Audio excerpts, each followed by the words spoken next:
like the driver of the car.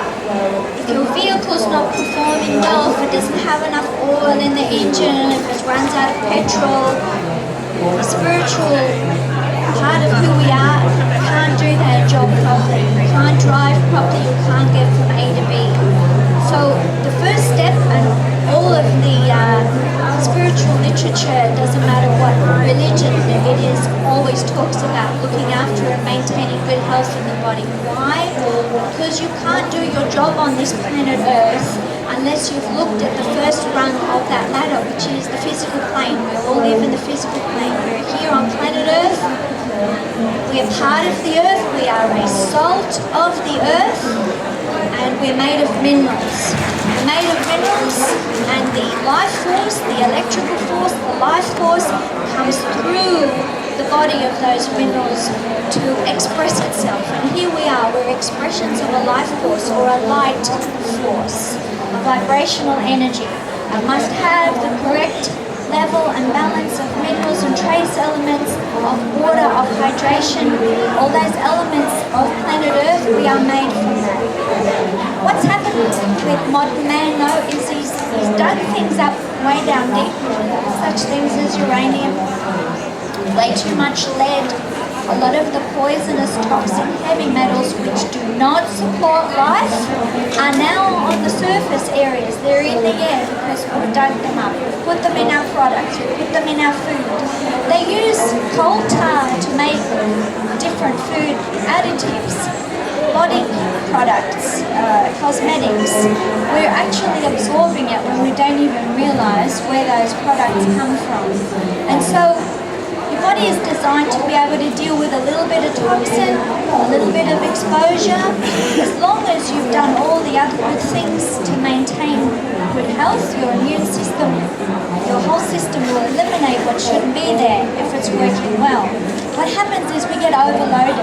In today's modern world, the balance is shifted. We don't have the minerals to come help us function properly. We get too much absorption of the toxins, the heavy metals, the pesticides, all the synthetic, artificial, even GM foods. Nature didn't make them so that the body doesn't know how to deal with them. And what happens? It gets stuck. It gets stuck in the body doesn't know how to break it down, doesn't know how to eliminate it, so it's stored. And what happens is when you store too many toxins, you can get fluid build-up, fat build-up in the cell because the cells are trying to dilute the system from the stuff that can't come out. You can get just the pipes clogging up in the brain, not thinking properly, feelings, as I said before, of anxiety, depression. A lot of these things can be symptoms of the toxicity. And when we don't have enough magnesium, the toxicity levels build up. And toxicity levels build up, it's like a clogged up sewage pipe. You don't get enough oxygen through there. The flow of the water and the minerals, everything slows down.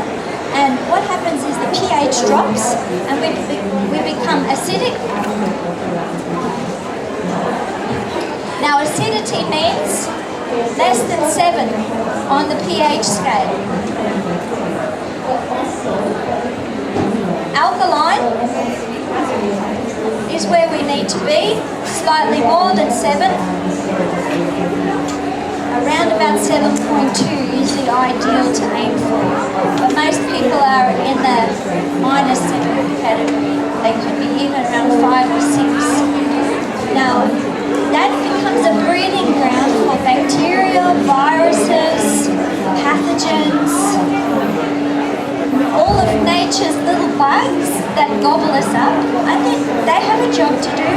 They're there to recycle stuff and send it back into the earth to grow new things. Everything has a place. It's like if you're a farmer and plants in soil, there's not enough oxygen, pH level is wrong, it's too acidic, it doesn't have the right minerals or trace elements, doesn't give it enough water, it's in the wrong spot, not enough sunshine. If any of the things the plant needs are not supplied, the plant just gets weak and wilty. And what happens is pests come along and they start, feeding off it because they're there to break it down again and send it back into the environment. that's what nature does. So for us to be well and healthy, we can't really interfere with that system without causing other side effects. We have to learn to work with nature. What are the rules of nature and how can we best work with that?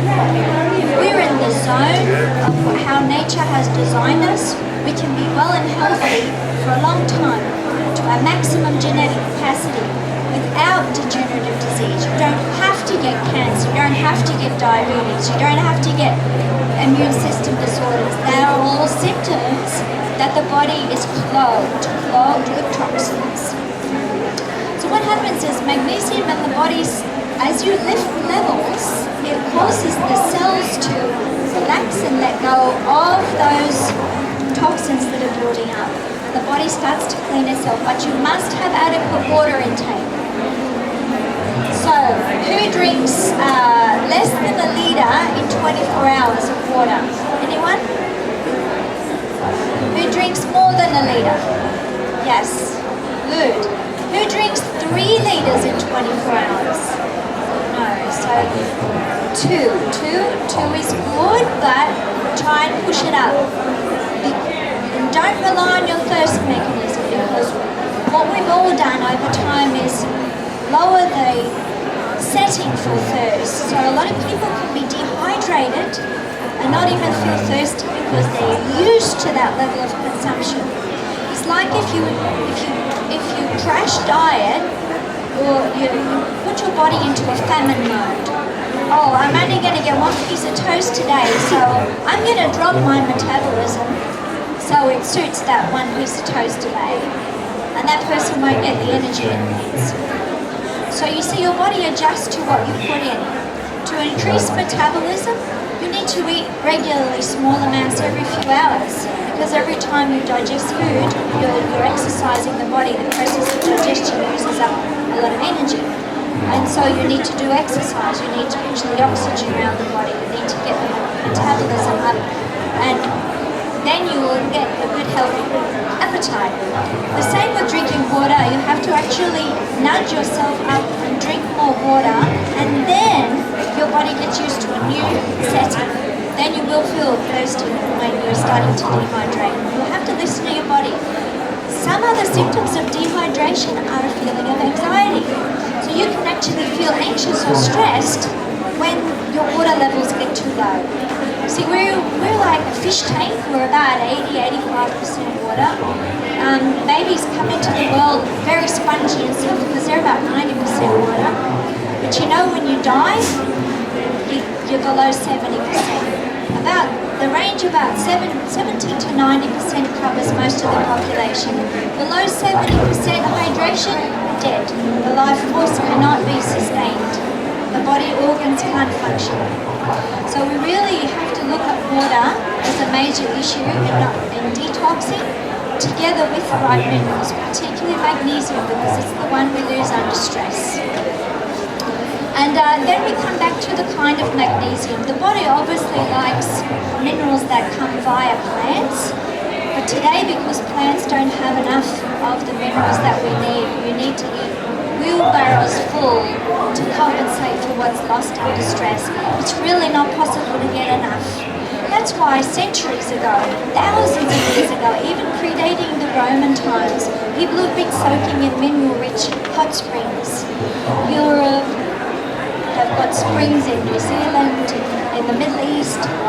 People have worked out it gets rid of the arthritis, they have a rejuvenating effect because the skin is uniquely designed to take up minerals through the skin, particularly ocean-sourced minerals. The ocean salts are just in the right proportion that our body needs. All the sea trace minerals, everything is based on ocean minerals. So that's the most bioavailable. That's what the body likes better, and it's called magnesium chloride. Magnesium chloride is a raw sea salt. It just comes from dehydrated water, and the sodium is mechanically skimmed off. So it doesn't have the sodium chloride that we normally think salt to be. Sodium chloride is extracted from the raw mineral salt. It's a purified one element which turns it into a chemical. So if you put sodium chloride on your food or ingest it within your foods, you're actually going to upset your electrolyte balance, drive your blood pressure up and cause all sorts of other problems. It's really not the ideal way to take salts. Even though we need some sodium, we get a lot of sodium from foods. Plants already come packaged with a good level of sodium. Sodium's not our problem, it's the other minerals in the salts. So if you like to season your food, it's better to use a full raw sea salt like Celtic sea salt. That has everything in it. It's a grey, clumpy kind of salt, and you need to pinch it. It doesn't flow from a salt shaker. You'll find it tastes better on the tongue. It doesn't burn the tongue. If you put fish in a fish tank and put the sodium chloride, the chemical, pure sea salt, pure synthesized salt in that fish tank, you'll burn their gills. The fish can't survive. They'll die. At the same proportion as what they would be getting in the ocean water. But if you put the raw sea salt rehydrated into the seawater, into that fish tank, they'll be well and healthy because we need the buffer of all the minerals and trace elements working together. See, one synergizes with the other so that no single element becomes toxic. What a beautiful system, equilibrium. Because we never know how much magnesium or how much zinc or how much whatever else. As individuals, we have varying needs. We come with a different set of genes, we have different stress levels, different environments, we eat different kinds of foods. So there will be variation in the population. How do you know what you need and how much of that you need? With tablets and powders, you've got to guess. Usually you guess wrong. As soon as you take something, you put something else out of balance. You've got to really know what kind of potpourri of different elements go together in just the right amount. You don't need to know, you know, your body knows. Your body knows exactly what you need just in the right proportion. And the more we use the skin to deliver what we need, the better it becomes, because your body will never take up more than it needs at any one time. It never takes up a surplus. So for instance, if you soak your feet in the magnesium chloride flakes in hot water for half an hour, the soles of your feet will draw the magnesium in. When it reaches equilibrium, it just won't take them anymore. It'll stop at that time. So they found people even with kidney disease can safely absorb transdermally because there's no surplus to get rid of. So there are many ways to get magnesium. You can rub it on, spray it on. We've developed a range of different body care products. You're putting stuff on your body every day anyway. As toiletries, why not put something on that's good for you? No parabens, no petrochemical products, only natural ingredients. And it's just food. It becomes food for the skin. The layer of the skin takes it up. The epidermis, the first layer, soaks it up where it sits. The tiny capillaries then draw the magnesium ions through as is needed. And so we've developed a cream which has the magnesium in the base of natural plant butters and oils. That has also a very conditioning, beautifully protective effect on the skin. But it provides a medium for the body to actually draw over time, so you get a sustained release over a number of hours after application. Using the skin, using the epidermis is working with nature. It's working with the systems that are already there that it's used to. When you're stressed, when you're depleted, when you're sick, the digestive system actually slows down quite a lot. It's difficult to absorb, which is why when you have a crisis in health, you don't feel like eating at all. You feel sick and you can even throw up. The body's trying to get rid of whatever's in the digestive system because all the energy needs to go to the immune system to fight off whatever bugs it's fighting off. So the digestive system is not reliable, especially when you're dealing